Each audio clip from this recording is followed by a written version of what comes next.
गोरक्षण सभा नागपुर द्वारा 2 और 3 नवंबर को तुलसी विवाह के पारंपरिक धार्मिक कार्यक्रम का आयोजन किया जा रहा है। सभा के अध्यक्ष सारंग गडकरी ने प्रेस कॉन्फ्रेंस कर इस आयोजन के बारे में जानकारी दी। विगत 136 वर्षों से गोरक्षण सभा द्वारा को सेवा का कार्य शुरू है।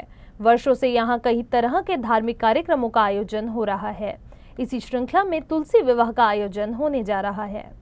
सभा के अध्यक्ष सारंग गडकरी और सचिव प्रसन्न पातुरकर ने बताया कि किसी विवाह की तरह ही इस वर्ष तुलसी विवाह का आयोजन होने जा रहा है। विवाह की सभी परंपराओं को इस दौरान पूरा किया जाएगा। बाकायदा वर और वधू पक्ष इस विवाह में सम्मिलित होंगे। इस आयोजन का उद्देश्य नई पीढ़ी को हमारी धार्मिक और सांस्कृतिक परंपराओं से अवगत कराना है।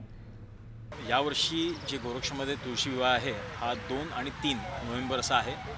2 तारखेला सीमान पूजन आणि हळदीचा कार्यक्रम आहे, सोबत संगीत पण राहणार आहे सुरभीताई डोमणे यांचं।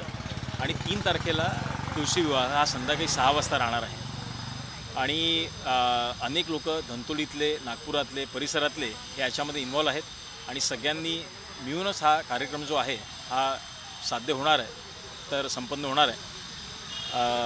मागच्या वर्षी आम्हाला खूप चांगला प्रतिसाद सर्वांकडून मिळाला, या पण वर्षी मिळेल अशी मी आशा बाळगतो। आता तुळशी विवाहाला आम्ही 2 यजमान हे केले आहेत, वर पक्ष आणि वधू पक्ष। तर वर पक्षाचे BC भारतीया म्हणून हे यजमान आहेत आणि वधू पक्षाकडनं पराग सराफ हे यजमान राहणार आहे। आपल्या संस्कृतीमधल्या अनेक ज्या गोष्टी आहेत त्याचा विसर पडत चालला आहे आजच्या या फास्ट आणि मेट्रो आयुष्यात।